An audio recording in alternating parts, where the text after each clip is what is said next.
have seen Canada's immigration consensus crumble over the last year. I am deeply concerned about the hardening attitudes of Canadians towards immigration. This is why I and my Conservative colleagues have been putting forward common sense proposals to restore order and fairness back into the system.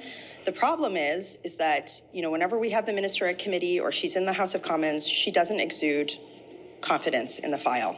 One way.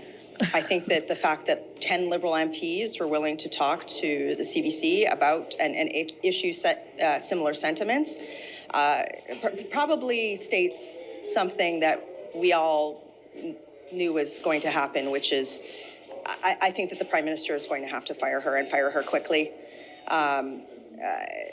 This file is too important to continue on the path that she's set it on. We have seen Canada's immigration. Yeah, I often ask my children these questions when we're, in the middle of a contentious thing or, something's happening. And I look at them and I say, are you helping or are you hindering?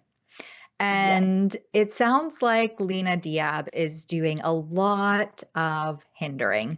And I think I've said this before, she's the 7th minister to take over this massive file in 7 years.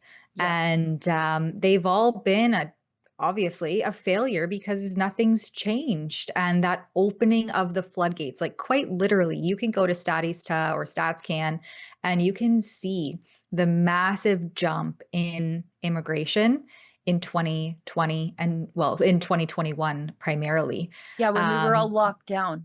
That dwarfed. We all needed a vax pass to travel interprovincially, and yet we're opening up the floodgates to everyone and their grandmother, not even worried about that kind of stuff, apparently. But you can see that those numbers dwarf historical averages. Like, we're not talking a slight bump or a jaunt up. These are dwarfed historical averages. Right. And it's continued mostly unabated. And it's become a well-known fact now that, hey, Canada is the land of the free, and literally, like, you can just get everything for free if you come in claiming asylum, claiming refugee. And that's not to say that there aren't legitimate claims out there, but there needs to be safeguards and checks and balances to ensure people aren't capitalizing on the historical generosity of Canadians that has been completely taken advantage of in recent years. Yeah, there's persecuted Christians who should be seeking asylum in Canada, like, maybe from Nigeria.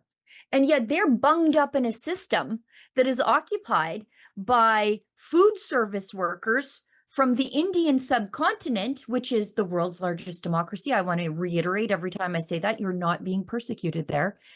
They can't get here and get their claims processed, even though they're being sponsored by churches, because the system is bunged up by these fraudulent claims of Tim Hortons workers from the Indian subcontinent who come here on a temporary foreign worker visa and then get here and then claim asylum.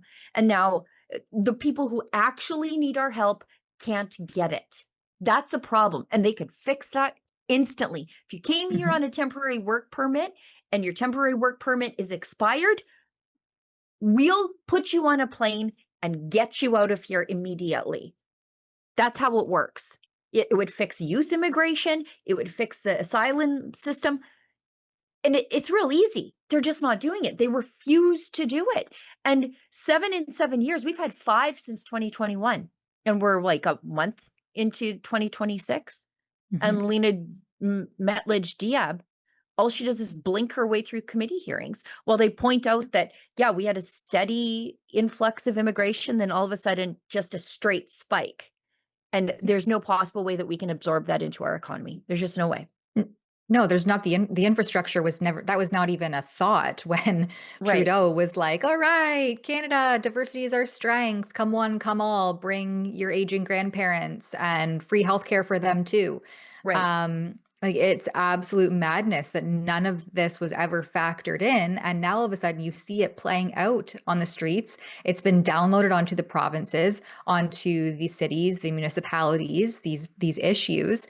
They're pushing back saying, hey, this is a problem, but this is a federal issue. what are we going to do about it? And Lena Diab is up there in committee and in parliament just going, well, she can't even formulate a sentence response. I mean, she's just falling over her own words continuously. It's actually so embarrassing to see, but again, unsurprising. And when you mention the temporary foreign worker permits being expired or coming up for expiry, we actually can't find those people.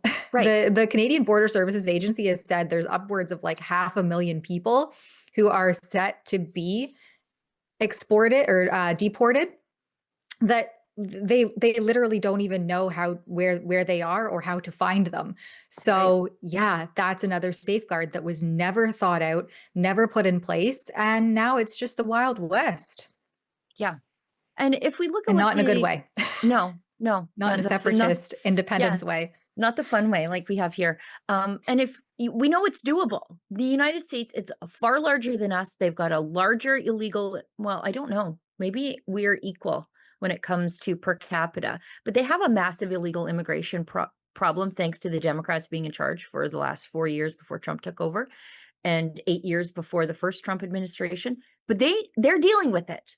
They're dealing with it. So it can be done. There just needs to be political will, and there doesn't appear to be any. Let's move ahead. And it's not Sorry, go ahead. racist also. No. Like that's the framing here is like, oh, this is racist and I hear so much from the left, nobody's illegal. And I'm like, well, actually, if you've been convicted of a crime in your home country and you're coming to Canada and then seeking asylum and refugee, yeah, that kind of actually does make you illegal because you're a criminal where you're from. And you're just trying to escape any form of accountability or consequence for the criminality you engaged in back home. I did a whole report breaking down like the public health risks that we flag and then let into our country anyway.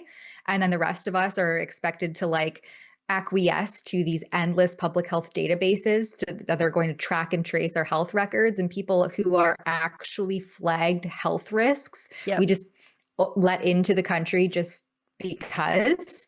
It's madness. It's a topsy-turvy, upside down world, does not make logical sense. And criticizing this keeps being labeled as being racist, but it's not racist to want to ensure that our veterans have healthcare, have housing, aren't living homeless on the streets, or aren't being offered MAID because they can't get a family doctor within 2 years, if ever. It's ridiculous to disregard genuine, valid concerns as though it's some sort of like xenophobic racism when you have people on the streets who have paid the ultimate price to this country to defend it and serve and protect. And we're literally just leaving them out to the streets. Yeah. And by virtue of overstaying your temporary foreign worker visa, you're breaking the law. So you are breaking the laws of the country. That's criminality. That should immediately exclude you from ever attempting to stay here, ever coming back. You can't respect our laws, out you go. And just to button up your point on, the criticisms of, oh, it's racism if you want people who are overstaying their work permits to go back to wherever the hell they came from.